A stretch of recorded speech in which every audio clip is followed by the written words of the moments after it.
Welcome, listeners, to another ad for the Ritwit, the show where us two twits who talk about writting are happy to introduce you to the latest rage and shirt-destroying fun. We come to you live from the recently completed Paintball Prose Party Building, which is a fully decked-out facility enabling writers like you to come and increase your vocabulary, greatly alter the color of your bland wardrobe, and interact in competitions, all for a simple admission fee. You know, we wouldn't dare put our stamp of approval on anything we haven't tried ourselves, right? It would be so unprofessional, and you know we're always professional here at the Ritwit, right? Right, yeah. Sure enough, on our special tour of the facility, we were allowed to snap some video. So, let's play the tape. This is the practice range. We have a large sheet-sized targets that are made of pristine white, and you can aim your colored goodness wherever you please. Go ahead, try a round or two. Wow, that shot of blue burst all over the sheet. Do my eyes deceive me, or are there words written on the canvas now? That's right. Each color pellet comes loaded with expository text, which you could then take home as a souvenir. You mean I could customize my round to focus on, say, romantic scenes, and walk home with a billowing sheet with sample dialogue? Or even narration. The best part is these pellets are randomized. You may hope for one thing, but walk out with completely different ideas. That sounds amazing.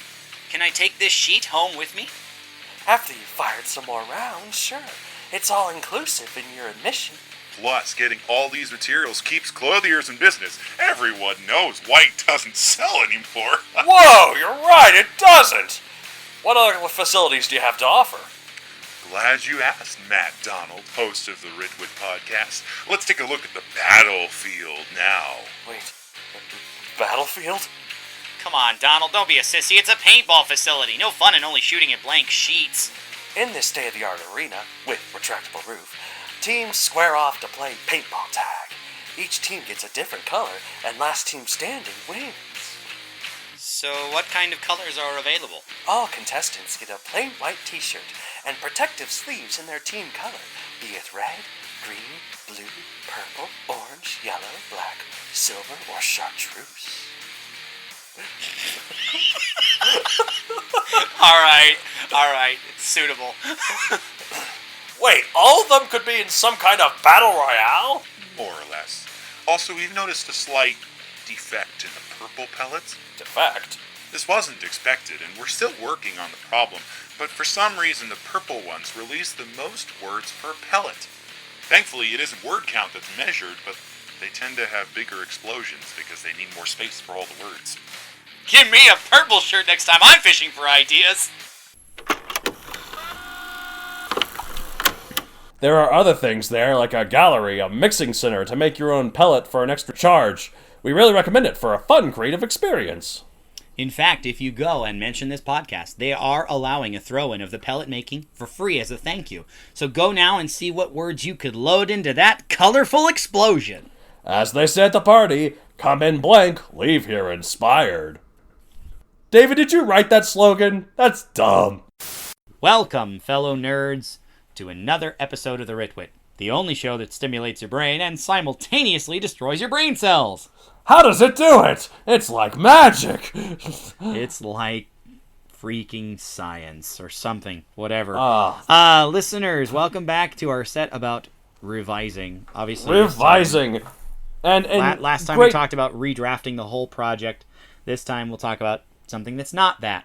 But hear more we'll find out, even though it's probably in the title. So it's already in the title. You can already see this. Speaking of revising, though, we're going to revise the usual thing we do in the second episode of a set, and we've got a new little segment here. Yes, it is officially called Matt Picks His Nose. No, I'm just kidding. That joke's actually not that funny. I don't know why I keep pushing it forward. I think it's just because it pisses you off so much. You gotta keep it fun and entertaining for yourself, but that's at the expense of my fun and happiness. Anyhow, while we were on our unexpected vacation, yes. Literally in Donald's case, yes. I did have an idea. A while back, we did something that I playfully called the Thesaurus Challenge as a way to, talk about using words that are underrated or just not thought of enough that are probably more fun, both to write and to read about. So, in a way, the original germ for that, by the way, was actually just doing it as an original segment, believe it or not. Doing it every time. Well, that we could, probably, but that might take a bit. No, because every single one of those was a game, and I can't come up with too many different versions. I did have a lot of fun coming up with that episode, but it got really long. Well, everything you write gets really long. Well, not everything. I wrote the infomercial. That didn't get too long. I guess that wasn't too long. You're right. Okay, I apologize. Okay. But I'm just saying, you should see this guy's Facebook posts. They are like freaking Bibles. Novellas. But anyway, you notice I haven't made many in a long time. Probably because you're building up, so that way you write the next one. It's like War and Peace 2. Well, I like to think the reason that I don't is because there's not stuff that's that notable to me, and by the time I get around to it, I've either forgotten or I just put it off, and so the next one's going to have to get longer. And oh no, this devastating cycle continues. Anyway, so the original point of the Thesaurus Challenge was to ask you, the listeners, to try putting fun words into your writing, to try doing more with it. So I repurposed this idea, and I ran it by Donald a little bit ago. So we're going to introduce what I call Vocabulary Vitamin of the Month. Nice. Sounds I kind of wish that there was I kind of wish that there was a term for month that had V in it, so I could keep the alliteration going. Vocabulary vitamin of the vernacular? No. Vernacular?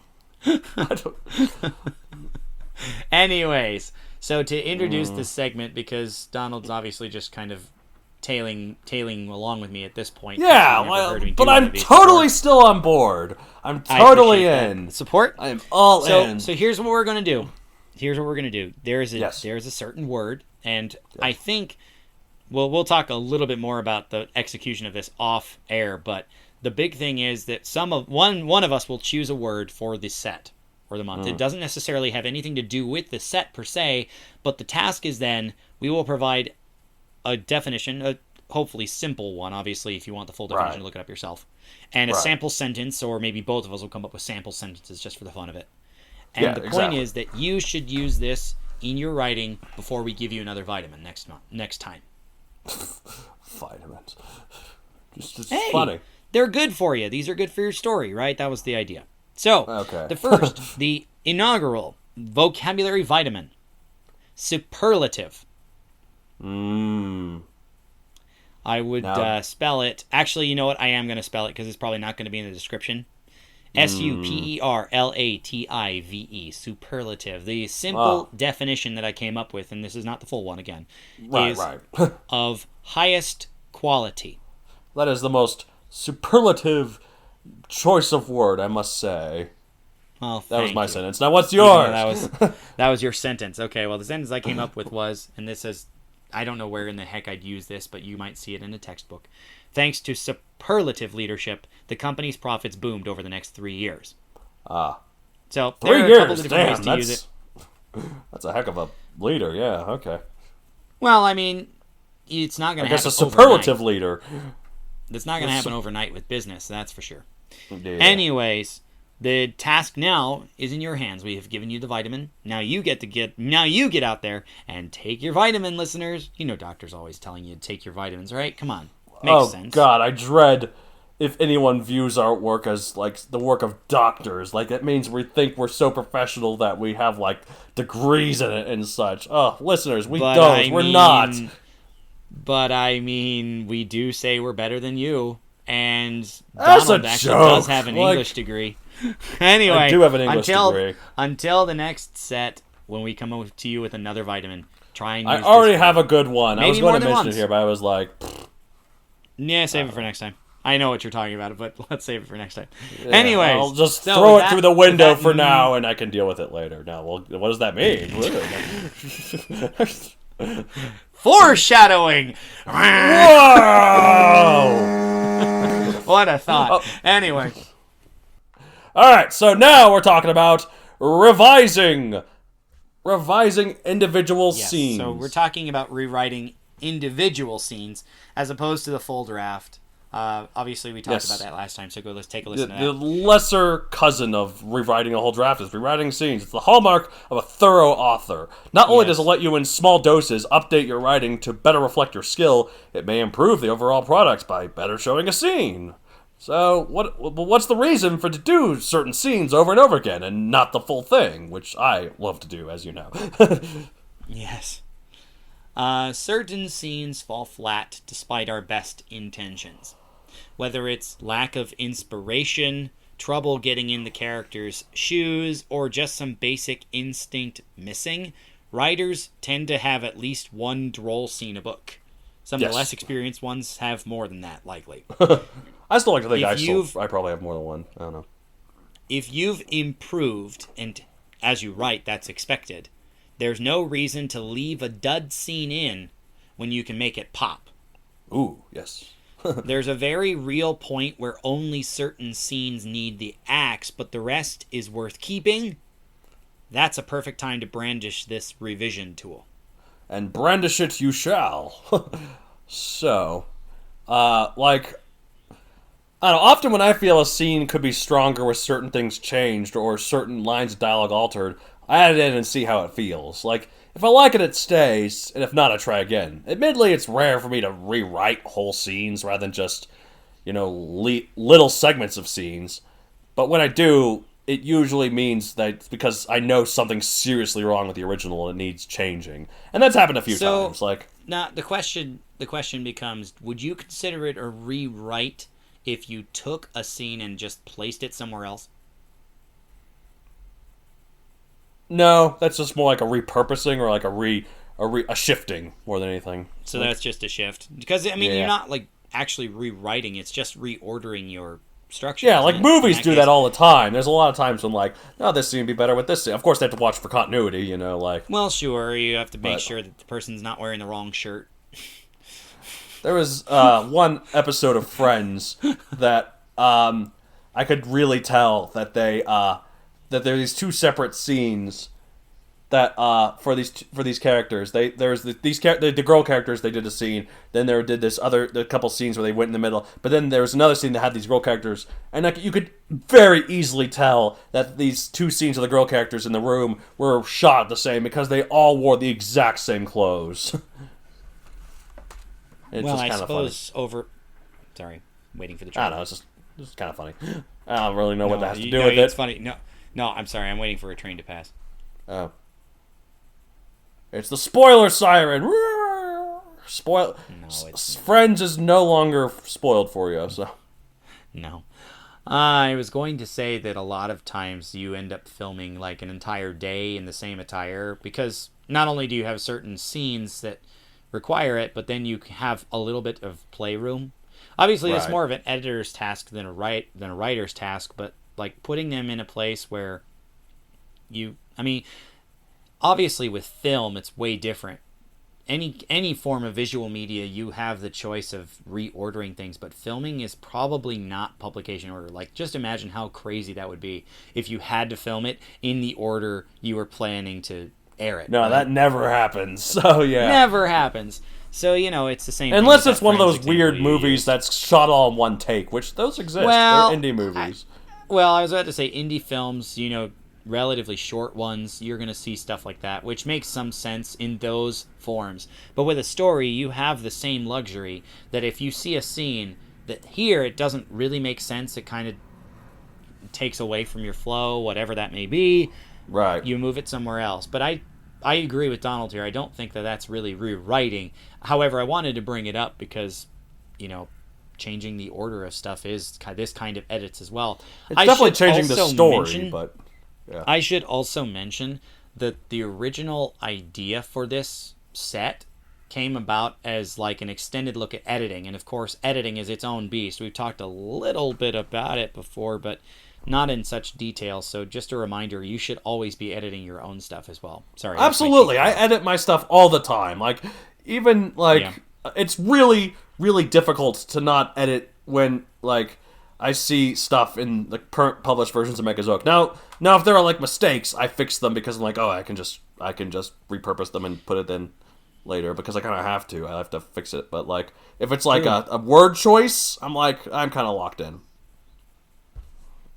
So well, especially once you've handed it off to a publisher, then it's officially out of your hands. I mean, since it's self-published, I technically could change it, but and republish it and whatever. But I'm it's sorry. a lot of What's work. the point of republishing for like a couple of words here and there? Like maybe if there was at least one in every chapter, it'd be worth it. But at some point, you have to play that value equation in your head, right? Right, exactly. There is such a thing as being too thorough. Your whole revising is seen as the mark of a thorough author. Right. Well, too thorough is one thing. Like writing big scenes that are like being thorough about it, but is one thing. How about the smallest section? What's the smallest section worth revising? Or how about the largest? Okay. The smallest section, I think it depends on the medium. In a song lyric, for example, you might only need to alter one word. A line of dialogue in a short story. But for a full-length novel, which, we generally talk about things as if they're supposed to be full-length novels. Obviously, there are other kinds of writing. I know that. Right. I'd say paragraphs are the smallest unit worth considering for this kind of fix. Right. It could be. I could see that. It could be a line of dialogue and maybe a little bit of narration about what the character's face was doing, a little more expressive text describing where the speaker is thinking, etc., etc. But that's probably the smallest unit.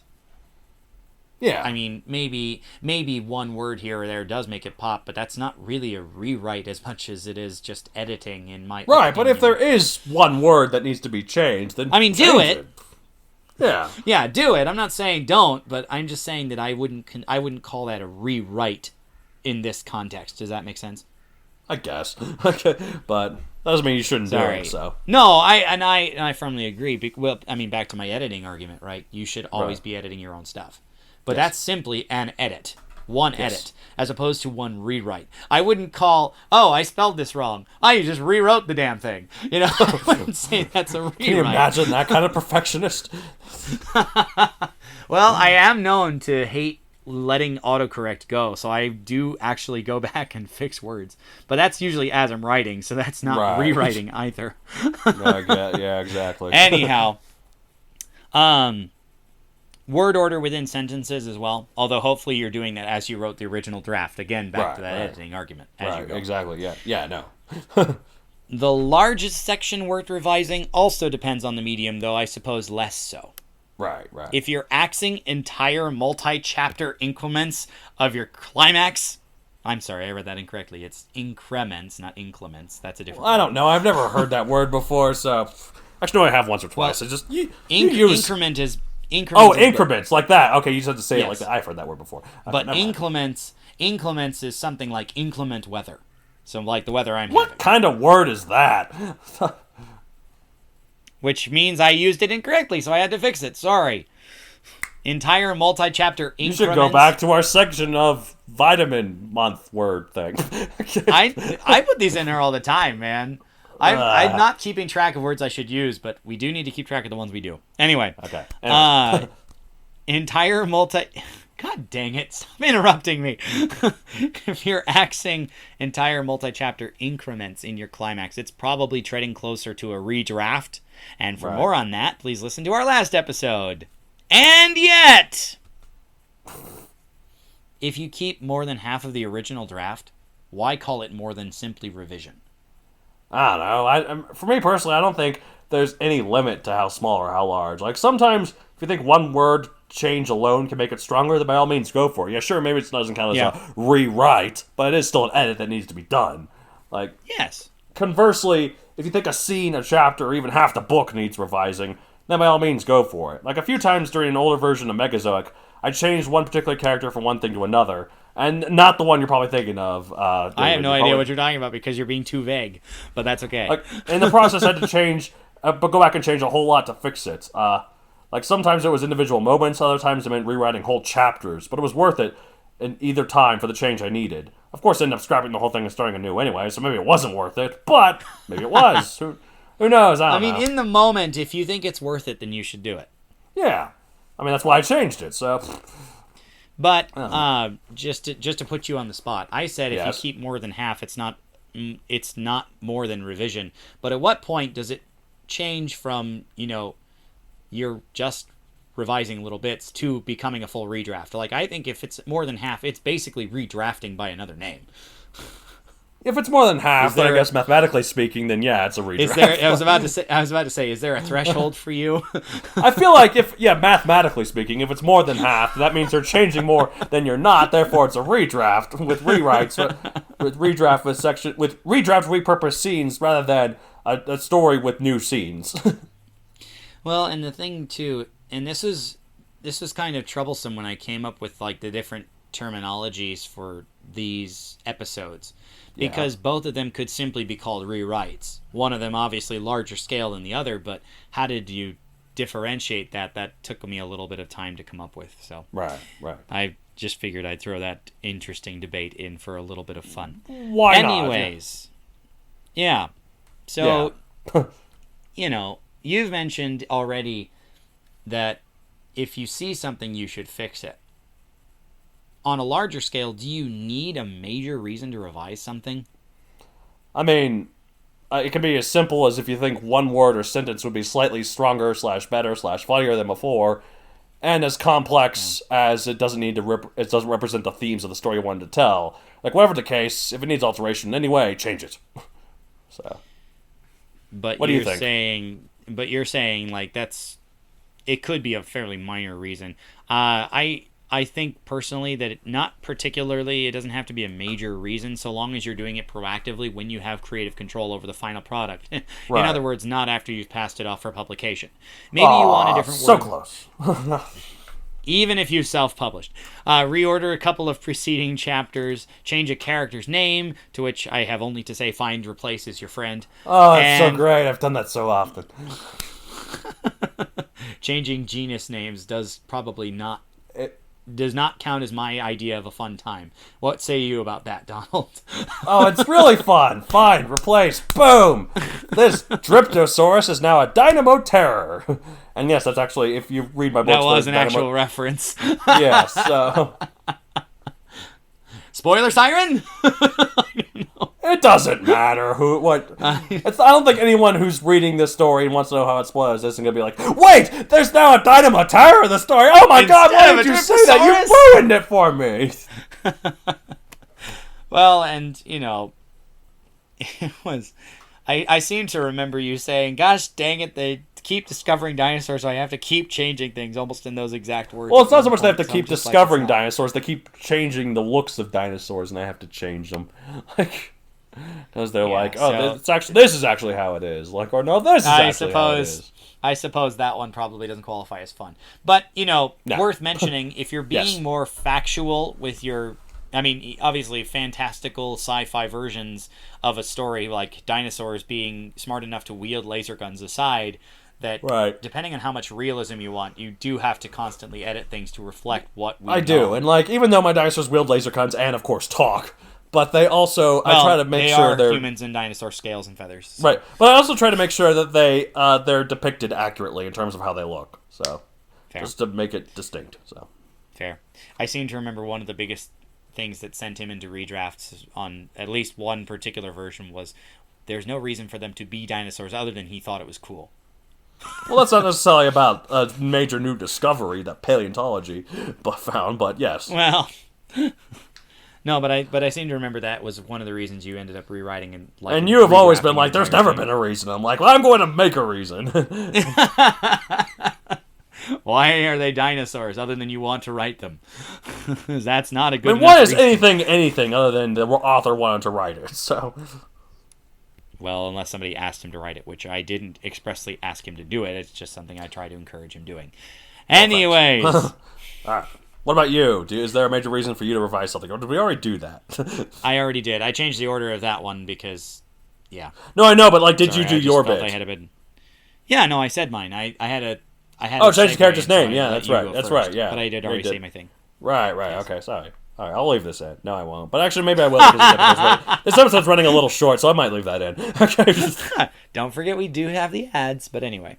Yeah, I know. But anyway, so now I guess maybe there are certain things that I should edit in or edit not. But in terms of speaking of which, when should these revisions happen? I'm always a big proponent of going through your own work as time passes to make sure it still has the impact you intend. Now, I do want to specify, I was referring to, during the writing process, but this does extend to when you're done writing it as well. Right. Particularly for carefully reading enough to catch any egregious typos that you just happened to miss. Oh, man. I know personally it is so easy for me to skim through things that I've written before because I assume that's it's why all correct. You always mention, I need to do this more. Read it aloud. You will catch so much more if you read it aloud.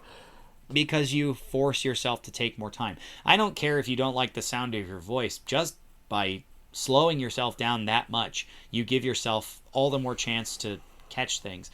Particularly in my experience, because I do like reading with inflection, I tend to put different inflection in how I narrate than in how I actually wrote it. And so if I know, then I can change it. Right. I'd say so. But that's editing, not expressly revision. Right. So when should these revisions happen? I mean, that's... I don't know. I mean, revising in academia means the point where the draft is finished before the project is due. So anywhere from the second you wrote the sentence to the last second before the deadline is okay in my book. I mean, heavens knows I did that a lot in college. Worth noting here, enlisting other people's opinions is never a bad idea, particularly if you're concerned about the reaction to certain bits. And not to go too far off the rails, but it's also worth asking more than one other person. An extra set of eyes never hurt. Even if they're not like a professional editor, they will see things differently than you skim through them. Right, exactly. I mean, an extra set of eyes never do hurt. That's why dragonflies are the best animal ever. No. That wasn't very good. Compound eyes, does that mean bugs are the best? Yeah, that's what I'm saying. Like, dragonflies have the most. My jokes are funny. My jokes are so the most. No, dragonflies had the most. Dragonflies have like 10,000 or something. Okay, don't quote me on it. I'm sure some listeners are going to email in like, actually. You're not a zoologist. Well, if you do have stuff for that, please let us know. We'd love to hear your comments. We talked about etymology in our word of the day thing, but this is about entomology, which is about the study of insects. No. We did not talk about etymology. We didn't talk about where the word came from. Dang it! I thought I was being really clever there. All right. Basically, in terms of when should these revisions happen, like for instance, this thing of the podcast that I'm talking about that I'm not going to edit because time is precious, and you're lazy. Basically, whenever you catch them, it's as simple as that. If there's something bigger than just a single paragraph or scene, maybe plan it accordingly. But otherwise, as soon as you see something needs to be changed, just go right ahead and change it right then and there. You'll forget otherwise if you don't. At least I do, anyways. But I'm a goldfish. So. Well, I mean, that's the thing. It's so easy to get caught up in, there's a time for editing and there's a time for, like, you're creating stuff. So, like, NaNoWriMo, which I participate in quite often, obviously listeners know. Yes. They tell you to turn off your inner editor.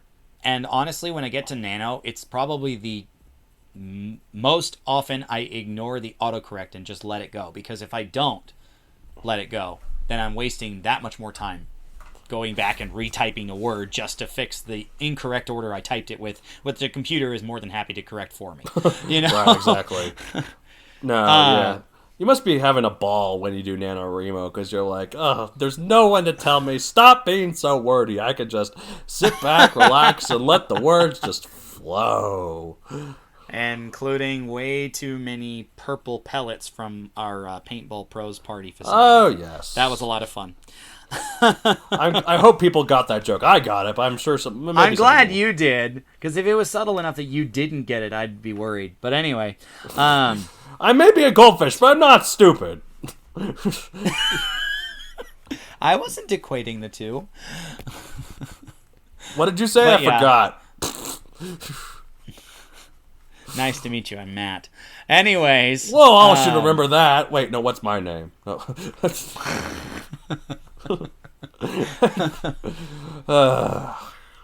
I'm not tired. It's been 2 episodes in and I'm not tired. I'll keep this joke going. You just keep doing this. But I think that, if you see something, you should try and do it right there. I'm having this problem. I'll talk a little bit more about it next time when we talk about what we have writ. But like, oh sure, thanks. Doing the finale for season 1 of Starburst, and I'm trying to go back through and reference the monsters that we used before to bring them back. Yeah. And so I'm going back through these old things looking for, did we name this one? Where did it happen? And I'm getting caught in the trap of, I keep editing things. I just see them there as I'm looking for something completely different. And I'm like, oh God, I have to fix this. I have to fix this now. And so I kind of get thrown out of the pattern of, oh, I'm just looking for a name. I'm doing this to continue writing, not to edit. But the job of editing is only done when you have passed it off for publication. Right. No, exactly. But the what job you're talking of revising, the job of revising in academic writing is the same. You're responsible for that until you hand it off to your professor or your teacher, whatever it is. And that's crucial, which is why I brought up editing here, because it's much the same. One time, in one of my college papers, I noticed a little late that I misspelled the Seuss as in Dr. Seuss. I was like, oh shit! But didn't matter. I got an A on the paper anyways because it didn't really matter. But I mean, that one typo will not tank your paper per se, but if you have too many of them. In terms of what you're talking about, like, catch them when you see them. This is what I used to, when I was writing my story, I'd used to save it on Google Drive because I'd always write it. I go back and forth between writing it at home and writing it at, the coffee shop that shall not be named. The coffee shop that shall not be named. Yep. I'm not leaving that in as much as I want to keep time, but I'm not leaving that in. I'll just add a bleep or something. But I mean, I don't know why. Everyone knows what it is, just for legal purposes. Anyway, so you know what you do. You know what you do is you edit in like a computer voice over the top of it saying something other coffee shop, Scooter's Coffee, something like that. Yeah, Joe's Coffee Shack, right? I'm sorry, Joe's Java. Anyways, I'm reading. Sometimes I'm in bed. I used to be in bed and read my books before I went to bed, but then the problem is I'd catch a mistake and be like, oh no, what, I see a mistake, and but then I can't change it for some reason because I can't just, I don't know, there's a reason why I can't change it. There's more explaining. I have a feeling it has more to do with if you get out of bed, you won't sleep as well. Is that correct? Yeah, so now I don't read my stories that I'm working on in bed anymore. I mean, if you go down the rabbit hole, watch as it sucks all your time away. Speaking of sucking all the time away, are we done here? I mean, if you have anything to add about the, revising littler bits. Nah, I think I'm good. I'm also just I was about to say, I'll take that as a no. I'm really tired. I'm also really hungry, but I know from past experience that if we stop and we take a break, I just won't do it anymore, and I just won't want to finish. So let's keep going. That's it for this week. Contact us at matthew.creator.com for any general questions to either co-host. If you want, I should really save this energy for the last episode rather than the second. I was about to say you don't need to blow it all here, man. I can do this. Not a big deal. Okay. If you have questions for either co-host, we do share Matt D in common, so we appreciate you specifying David or Donald.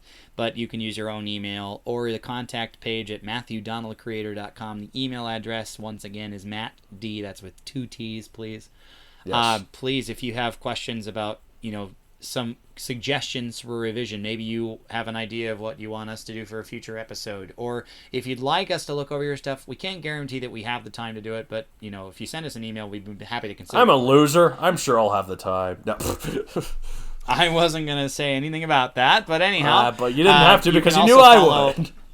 I didn't actually plan for you saying that at all, but anyway, okay. Matthew Donald has some professional social media stuff, so please follow him there. Do, David.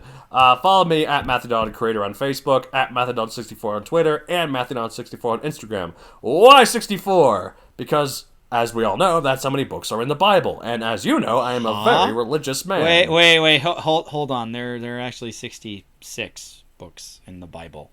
Huh. Well, I guess I'm going to hell then. Come on, the Old Testament has 39 because there are 3 letters in Old and 9 letters in Testament. I don't And the count. New Testament has 27 because there are 3 letters in New and 9 letters in Testament. You I multiply them together, don't you get count the 27. Corinthians. 39 plus 27 is 66. I just like to leave out the Corinthians. Okay. It's kind of like that episode of The Fairly Odd Parents. Did you ever watch that show? No, but I've heard of it. The Fairly Odd Parents. So Timmy Turner is this little boy who has a terrible life thanks to, ignoramus parents and an awful babysitter. And so he's assigned to fairy godparents to grant his every wish. And usually the wishes go horribly wrong. So one time he wishes that he was always right, and somebody asks him how many states are there in the United States, and he says 49. And what, does Hawaii just explode?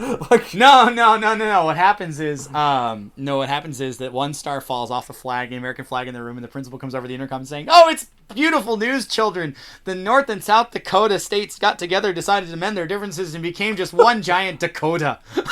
I would hate to have that much power. That'd be scary. Anyway, speaking of changing things that need to be changed. Let's get rid of this. Oh, wait, no, getting rid of this is the next thing, which we'll talk about. So until then, I'm Matt Donald. And I'm Matt David. Keep writing, listeners. We'll be back next week with more from the Ritwit, the show where us two twits talk about writting. Yep. See you then. The Ritwit.